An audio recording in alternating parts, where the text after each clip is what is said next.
ನಮಸ್ತೆ. ಈ ವಾರ ನಾನು ಒಂದು ನ್ಯೂಸ್ ಓದ್ತಾ ಇದ್ದೆ. ಈ ನ್ಯೂಸ್ ಒಬ್ಬ 10th ಸ್ಟ್ಯಾಂಡರ್ಡ್ ಹುಡುಗನ ಬಗ್ಗೆ ಇತ್ತು. ಈ ಹುಡುಗ ಏನ್ ಮಾಡಿದಾನೆ ಅಂತಂದ್ರೆ ತನ್ನ ಸ್ಕೂಲ್ನಲ್ಲಿ ಆಗೋ ಸೆಂಡ್ ಆಫ್ ಪಾರ್ಟಿನ ಅಟೆಂಡ್ ಮಾಡಿದಾನೆ. ಸೆಂಡ್ ಆಫ್ ಪಾರ್ಟಿ ಅಟೆಂಡ್ ಆದ್ಮೇಲೆ ಅವನು ಮತ್ತೆ ಅವನ ಫ್ರೆಂಡ್ಸು ಇನ್ನೂ ಒಂದ್ ಸ್ವಲ್ಪ ಸೆಲೆಬ್ರೇಟ್ ಮಾಡೋಣ, ಇನ್ನೊಂದು ಸ್ವಲ್ಪ ಜಾಸ್ತಿ ನಾವು ಖುಷಿ ಪಡೋಣ ಅಂತ ಹೇಳಿ ಪಬ್ಗೆ ಹೋಗಿದ್ದಾರೆ. ಪಬ್ಬಲ್ಲಿ ಹೋಗಿ ಡ್ರಿಂಕ್ಸ್ ಮಾಡಿದ್ದಾರೆ. ಡ್ರಿಂಕ್ಸ್ ಮಾಡಾದ್ಮೇಲೆ ಹುಡುಗನಿಗೆ ಸ್ವಲ್ಪ ಭಯ ಆಗಿದೆ. ಯಾಕಂದ್ರೆ ಮನೆಗೆ ಹೋಗೋ ಟೈಮ್ ಬಂದಿದೆ. ಸೊ ಆಗ ಹುಡುಗನಿಗೆ ಸ್ವಲ್ಪ ಭಯ ಆಗಿದೆ. ಹೇಳಿದಾನೆ ಫ್ರೆಂಡ್ಸ್ ಹತ್ರ, ನನಗೆ ಮನೆಗೆ ಹೋಗೋದಕ್ಕೆ ಭಯ ಆಗ್ತಾ ಇದೆ, ಅಪ್ಪ ಅಮ್ಮ ಏನ್ ಮಾಡ್ತಾರೋ ಏನೋ ಗೊತ್ತಿಲ್ಲ, ನಾನು ಹೋಗಲ್ಲ ಅಂತ ಹೇಳಿದಾನೆ. ಆಗ ಫ್ರೆಂಡ್ಸ್ ಅವನಿಗೆ ಸ್ವಲ್ಪ ಧೈರ್ಯ ತುಂಬಿ ಅವರೇ ಹೋಗಿ ಅವನನ್ನ ಮನೆಗೆ ಡ್ರಾಪ್ ಮಾಡಿ ಬಂದಿದ್ದಾರೆ. ಇವನ್ ಮನೆಗೆ ಬಂದಿದ್ದಾನೆ. ಆ ಒಂದು ಭಯ ಆತಂಕದಲ್ಲೇ ಇದ್ದಾನೆ. ಯೋಚನೆ ಮಾಡಿದಾನೆ ಏನಾಗುತ್ತೆ, ಪೇರೆಂಟ್ಸ್ ಏನ್ ಮಾಡ್ಬೋದು ಅಂತ ಹೇಳಿ ಸ್ವಲ್ಪ ಹೊತ್ತು ಯೋಚನೆ ಮಾಡಿದಾನೆ. ನಂತರ ಬಾಲ್ಕನಿಗೆ ಹೋಗಿದ್ದಾನೆ. ಅವನಿರೋದು 10th ಫ್ಲೋರ್ ಅಲ್ಲಿ. ಒಂದ್ ಸ್ವಲ್ಪ ಹೊತ್ತಾದ್ಮೇಲೆ ಆ 10th ಫ್ಲೋರಿನ ಬಾಲ್ಕನಿಯಿಂದ ಕೆಳಗೆ ಜಂಪ್ ಮಾಡಿಬಿಟ್ಟಿದ್ದಾನೆ, ಪ್ರಾಣ ಕಳ್ಕೊಂಡಿದ್ದಾನೆ. ಸೊ ರಿಪೋರ್ಟ್ ಅಲ್ಲಿ ಹೇಳುವಂಥದ್ದು ಅವನಿಗೆ ತುಂಬಾನೇ ಭಯ ಇತ್ತು, ಆತಂಕ ಇತ್ತು ಪನಿಷ್ಮೆಂಟ್ ಬಗ್ಗೆ. ಸೊ ಆ ಕಾರಣಕ್ಕೆ ಅವನು ಸತ್ತಿರೋ ಸಾಧ್ಯತೆ ಜಾಸ್ತಿ ಇದೆ ಅಂತ ರಿಪೋರ್ಟ್ ಅಲ್ಲಿ ಹೇಳಿರೋದು. ಇನ್ನು ಇನ್ವೆಸ್ಟಿಗೇಷನ್ ನಡೀತಾ ಇರುವಂತದ್ದು. ಸೊ ಇವತ್ತಿನ ಈ ಸಂಚಿಕೆಯಲ್ಲಿ ನಾನು ನಿಮ್ಗೆ ಏನು ತಿಳಿಸ್ಕೊಡೋದಕ್ಕೆ ಇಷ್ಟಪಡ್ತೀನಿ ಅಂತಂದ್ರೆ, ನಮ್ಮ ಉದ್ದೇಶ ಮಕ್ಕಳು ತಪ್ಪು ಮಾಡಿದಾಗ ಅವ್ರನ್ನ ತಿದ್ದಬೇಕು, ಅವ್ರನ್ನ ಸರಿಯಾದ ದಾರಿ ಕರ್ಕೊಂಡ್ಬರ್ಬೇಕು, ಅವ್ರಿಗೊಂದು ಶಿಸ್ತು ಹಾಕಬೇಕು, ಅವರ ಭವಿಷ್ಯವನ್ನ ರೂಪಿಸ್ಬೇಕು ಅಂತ ಇರಬೇಕೇ ಹೊರತು ಅವ್ರಿಗೆ ಶಿಕ್ಷೆ ಕೊಡೋದೇ ನಮ್ಮ ಉದ್ದೇಶ ಆಗಿರಬಾರ್ದು. ಯಾಕೆಂತಂದ್ರೆ ತಂದೆ ತಾಯಿಗಳಿಗೂ ಹತಾಶೆ ಆಗಿರುತ್ತೆ, ಸಿಟ್ಟು ಬರುತ್ತೆ, ಅವರು ತುಂಬಾ ಎಫರ್ಟ್ಸ್ ಹಾಕಿರ್ತಾರೆ. ಸೊ ಈ ತರ ಎಲ್ಲ ಮಾಡಿದಾಗ ಒಂದು 10th ಸ್ಟ್ಯಾಂಡರ್ಡ್ ಹುಡುಗ ಹೋಗಿ ಡ್ರಿಂಕ್ಸ್ ಮಾಡಿದ್ದಾನೆ ಅಂದಾಗ ಯಾರಿಗೆ ಆಗ್ಲಿ ಶಾಕ್ ಆಗ್ಬಿಡತ್ತೆ. ಅದನ್ನ ಹೇಗೆ ಅಕ್ಸೆಪ್ಟ್ ಮಾಡ್ಕೋಬೇಕು ಅಂತನೂ ಗೊತ್ತಾಗಲ್ಲ. ನನ್ನ ಮಗ ಈ ತರ ಮಾಡೋದಕ್ಕೆ ಹೇಗೆ ಸಾಧ್ಯ, ನನ್ನ ಮಗ ಹೀಗೆ ಮಾಡಬಾರ್ದು ಅಥವಾ ನನ್ನ ಮಗಳು ಈ ತರ ಎಲ್ಲ ಮಾಡಬಾರ್ದು ಅಂತ ಹೇಳಿ ತುಂಬಾನೇ ಒಂದು ಆಂಗ್ಸೈಟಿಗೆ ಅವರು ಸಕಂಬ್ ಆಗ್ಬಿಡ್ತಾರೆ. ಸೊ ಆಮೇಲೆ ಅವ್ರ ಬಿಹೇವಿಯರ್ ಹೇಗಿರುತ್ತೆ, ಅವ್ರು ಯಾವ ಆಕ್ಷನ್ಸ್ ತಗೊಳ್ತಾರೆ ಅನ್ನೋದು ಅವ್ರ ಕಂಟ್ರೋಲಲ್ಲೂ ಇರೋದಿಲ್ಲ. ಅವಾಗ ಏನಾಗುತ್ತೆ, ಪರಿಸ್ಥಿತಿ ಮಿತಿ ಮೀರ್ಬಿರ್ಬೋದು, ಇಂತಹ ಪರಿಸ್ಥಿತಿಗಳನ್ನ ಎದುರಿಸುವಂತ ಒಂದು ಸಂದರ್ಭ ಬರ್ಬೋದು. ಸೊ ಆ ಕಾರಣಕ್ಕೆ ಈ ಪನಿಷ್ಮೆಂಟ್ ಅನ್ನೋದು ಹೇಗಿರ್ಬೇಕು, ಮತ್ತೆ ಈ ಪನಿಷ್ಮೆಂಟ್ ಕೊಡೋದ್ರಿಂದ ಮಕ್ಕಳಲ್ಲಿ ಯಾವ ತರ ಬದಲಾವಣೆಗಳಾಗತ್ತೆ, ಅವರ ಮನಸ್ಥಿತಿ ಮೇಲೆ ಯಾವ ಪ್ರಭಾವವನ್ನ ಇದನ್ನ ಬೀರುತ್ತೆ ಅನ್ನೋದನ್ನ ನಾನು ನಿಮ್ಗೆ ಇವತ್ತು ತಿಳಿಸ್ಕೊಡ್ತೀನಿ. ಒಬ್ರು ಫೇಮಸ್ ಥೆರಪಿಸ್ಟ್ ಇದ್ದಾರೆ. ಇವ್ರ ಹೆಸರು ಜೇನ್ ನೆಲ್ಸನ್ ಅಂತ ಹೇಳಿ.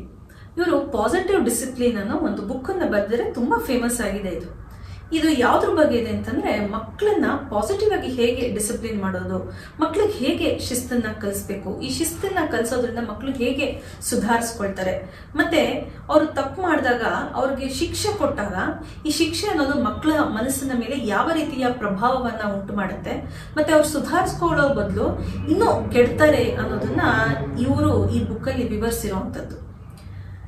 ಎಸ್ಪೆಷಲಿ 4 hours ಆಫ್ ಪನಿಷ್ಮೆಂಟ್ ಅಂತ ಹೇಳಿ ತುಂಬಾ ಚೆನ್ನಾಗಿ ಅವರು ಎಕ್ಸ್ಪ್ಲೇನ್ ಮಾಡಿದ್ದಾರೆ. ಏನಿದು 4 hours ಆಫ್ ಪನಿಷ್ಮೆಂಟ್ ಅಂತಂದ್ರೆ, ಈ ಶಿಕ್ಷೆ ಕೊಟ್ಟಾಗ ಅದರಲ್ಲಿರೋ ಒಂದಿಷ್ಟು ಅಂಶಗಳು ಮಕ್ಕಳ ಮೇಲೆ ಪ್ರಭಾವವನ್ನ ಬೀರುತ್ತೆ. ಸೊ ಆ 4 ಅಂಶಗಳು ಯಾವುದು ಅಂತ ಇವಾಗ ಹೇಳ್ತೀನಿ. ಮೊದಲನೇದು ರಿಸೆಂಟ್ಮೆಂಟ್, ಸೆಕೆಂಡ್ ಒಂದು ರೆಬಿಲಿಯನ್, ಥರ್ಡ್ ಒಂದು ರಿವೆಂಜ್, ಫೋರ್ತ್ ಒಂದು ರಿಟ್ರೀಟ್.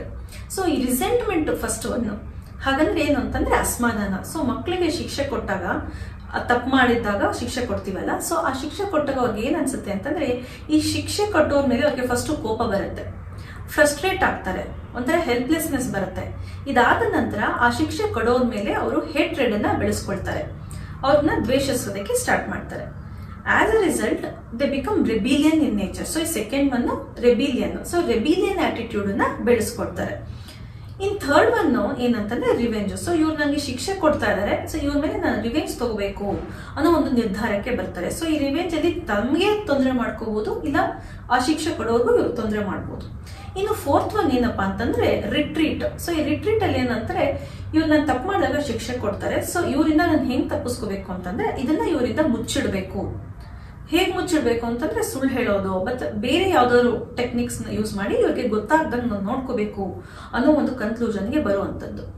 ಸೊ ಈ ಒಂದು ಪನಿಷ್ಮೆಂಟ್ ಕೊಡೋ ಬದಲು 4 hours ಆಫ್ ಡಿಸಿಪ್ಲಿನ್ ಮಾಡಬೇಕು ಅಂತ ಇವರು ಹೇಳಿರುವಂತದ್ದು. ಸೊ ಈ ಡಿಸಿಪ್ಲಿನ್ ಅಂದ್ರೆ ಶಿಸ್ತನ್ನ ಹೇಗೆ ಮಕ್ಳಿಗೆ ಕಲಿಸೋದು, ಇದರಿಂದ ಅವರು ಸುಧಾರಿಸ್ಕೊಳ್ತಾರ ಅನ್ನೋದನ್ನ ನಾನು ನಿಮ್ಗೆ ಎಕ್ಸ್ಪ್ಲೇನ್ ಮಾಡ್ತೀನಿ. ಸೊ ಈ ಶಿಸ್ತಲ್ಲಿ ಶಿಕ್ಷೆಯಲ್ಲಿ ಹೇಗೆ 4 ಗುಣಗಳಿವೆಯೋ ಹಾಗೇನೆ ಈ ಶಿಸ್ತಲ್ಲೂ 4 ಗುಣಗಳಿವೆ. 4 hours ಆಫ್ ಡಿಸಿಪ್ಲಿನ್ ಅಲ್ಲಿ ಮೊದಲನೇದು ಏನಪ್ಪಾ ಅಂತಂದ್ರೆ reveal, then relate, then respect and then be reasonable. So ಈ ಫಸ್ಟ್ ಒನ್ ರಿವೀಲ್ ಅಂತೇನು ಅಂದ್ರೆ ನೀವು ಶಿಸ್ತನ್ನ ಕಲಿಸುವಾಗ ಮಕ್ಕಳಿಗೆ ಅಂದ್ರೆ ಅವ್ರು ತಪ್ಪು ಮಾಡಿದಾಗ ಅವರ ಒಂದು ಏನೇ ಒಂದು ಮಿಸ್ಟೇಕ್ಸ್ ಆಗಲಿ ಅಥವಾ ಅವರ ಒಂದು ಮಿಸ್ಬಿಹೇವ್ ಏನ್ ಮಾಡಿರ್ತಾರೆ ಅದನ್ನ ತಿದ್ದಬೇಕು ಅಂದಾಗ ಫಸ್ಟ್ ನೀವು ಏನ್ ಮಾಡ್ಬೇಕು ಅಂದ್ರೆ ಮಕ್ಕಳ ಹತ್ರ ಕೂತ್ಕೊಂಡು ಮಾತಾಡ್ಬೇಕು. ಅವ್ರು ಏನ್ ತಪ್ಪು ಮಾಡಿದ್ದಾರೆ, ಸಮಸ್ಯೆ ಏನಿದೆ ಅದ್ರ ಬಗ್ಗೆ ಡೀಟೇಲ್ ಆಗಿ ಮಾತಾಡಿ ಅನಲೈಸ್ ಮಾಡ್ಬೇಕು. ಏನಕ್ಕೆ ಅವ್ರು ತಪ್ಪು ಮಾಡಿದ್ರು, ಯಾಕೆ ತಪ್ಪು ಮಾಡಿದ್ರು ಅನ್ನೋದ್ರ ಬಗ್ಗೆ ಮಾತಾಡ್ಬೇಕು. ನಂತರ ಆ ಒಂದು ತಪ್ಪು ಮಾಡೋದಕ್ಕೆ ಅವ್ರು ಯಾವ ಒಂದು ಪರಿಣಾಮವನ್ನ ಎದುರಿಸಬೇಕಾಗತ್ತೆ, ಈ ತರ ಒಂದು ಕಾನ್ಸಿಕ್ವೆನ್ಸಸ್ ಇದೆ ಅಂತ ಹೇಳಿ ಮಕ್ಕಳಿಗೆ ಎಕ್ಸ್ಪ್ಲೈನ್ ಮಾಡುವಂಥದ್ದು. ಇದು ಮೊದಲನೇದು. ಸೆಕೆಂಡ್ ಒನ್ ಏನಪ್ಪಾ ಅಂತಂದ್ರೆ ರಿಲೇಟ್ ಅಂದ್ರೆ you have to match the consequence with the problem. ಅಂದ್ರೆ ಮಕ್ಕಳು ಏನ್ ತಪ್ಪು ಮಾಡಿದಾರೋ ಅದಕ್ಕೆ ಶಿಕ್ಷೆ ಅದು ಅನುಗುಣವಾಗಿರ್ಬೇಕು, ಅದು ತಕ್ಕ ಶಿಕ್ಷೆ ಇರಬೇಕು. ಏನೋ ತಪ್ಪು ಮಾಡಿದ್ರೆ ಶಿಕ್ಷೆ ಇನ್ನೇನೋ ಆಗಿರಬಾರ್ದು. ಸೊ ಆ ತರ ಒಂದು ರಿಲೇಟಬಲ್ ಸ್ಟೆಪ್ ಅನ್ನ ತಗೋಬೇಕು. ಥರ್ಡ್ ಒನ್ ಏನಂತಂದ್ರೆ ಬಿ ರೆಸ್ಪೆಕ್ಟ್ಫುಲ್. ಅವ್ರು ಏನೇ ತಪ್ಪು ಮಾಡಿದ್ರು ಅವ್ರ ಫೀಲಿಂಗ್ಸು ಮತ್ತೆ ಅವ್ರ ಈಗೋನ ಹರ್ಟ್ ಆಗ್ದಂಗೆ ನೋಡ್ಕೋಬೇಕು. ಯಾಕೆಂತಂದ್ರೆ ನನ್ನ ಮಗು, ಅದು ನನ್ನ ಮಗ, ಅವಳು ನನ್ನ ಮಗಳು ಅನ್ನೋದು ತಂದೆ ತಾಯಿಯಲ್ಲಿ ಯಾವಾಗ್ಲೂ ಇರುತ್ತೆ. ಸೊ ನನ್ ಮುಂದೆ ಏನು ಅವ್ರಿಗೀಗೋ ಅನ್ನೋ ಒಂದು ಆಟಿಟ್ಯೂಡು ಇರುತ್ತೆ. ಹಾಗಲ್ಲ, ನಿಮ್ಗೆ ಆ ಮಕ್ಕಳು ಎಷ್ಟೇ ನಿಮ್ದಾದ್ರೂ ಅವ್ರಿಗೆ ಅವ್ರದೇ ಆದ ಒಂದು ಸ್ವಾಭಿಮಾನ, ಅವ್ರದೇ ಆದ ಒಂದು ಈಗೋ ಅನ್ನೋದು ಇದ್ದೇ ಇರುತ್ತೆ.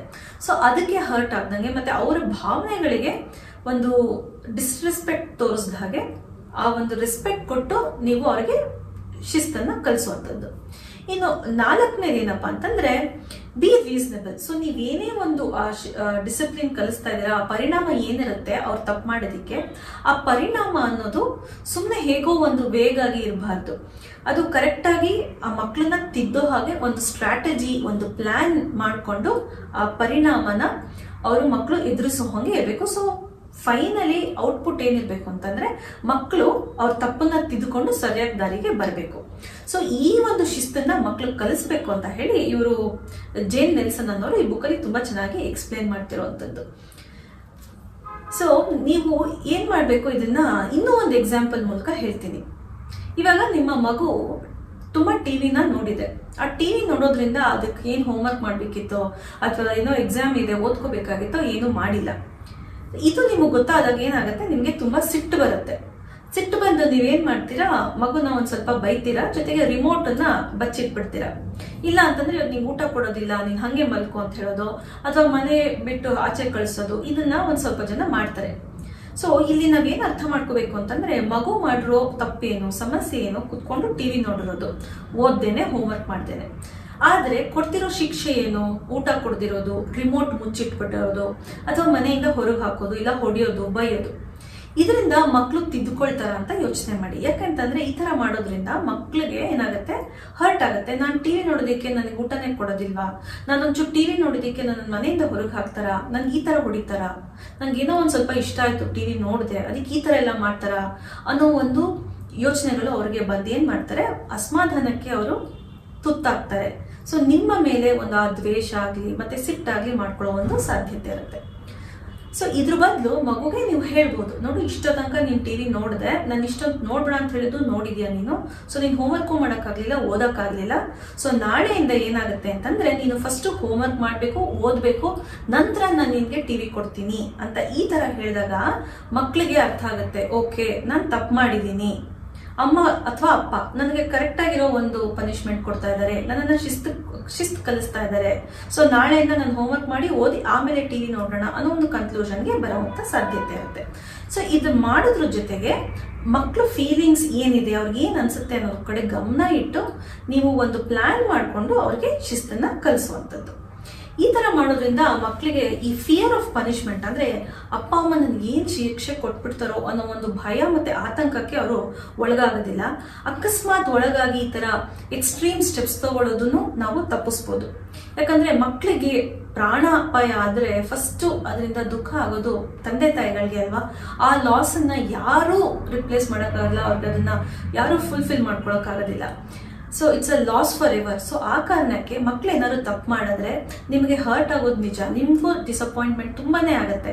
ಆದ್ರೂ ಆ ಒಂದು ಎಮೋಷನ್ಸ್ ಅನ್ನ ಹೇಗೆ ನೀವು ನಿಭಾಯಿಸಬೇಕು ಮತ್ತೆ ಮಕ್ಕಳಿಗೆ ಹೇಗೆ ಪಾಸಿಟಿವ್ ಆಗಿ ಡಿಸಿಪ್ಲಿನ್ ಅನ್ನೋದನ್ನ ಕಲಿಸಿ ಅವ್ರ ತಪ್ಪನ್ನ ತಿದ್ಕೊಂಡು ಅವರು ಸುಧಾರಿಸ್ಕೋಬೇಕು ಅನ್ನೋದನ್ನ ನೀವು ಇವತ್ತಿನನೇ ಅಭ್ಯಾಸ ಮಾಡಿ ಅಂತ ನಾನು ನಿಮ್ಮನ್ನ ರಿಕ್ವೆಸ್ಟ್ ಮಾಡಿಕೊಂಡು ಇವತ್ತಿನ ಈ ಸಂಚಿಕೆಯನ್ನ ಮುಗಿಸ್ತಾ ಇದ್ದೀನಿ.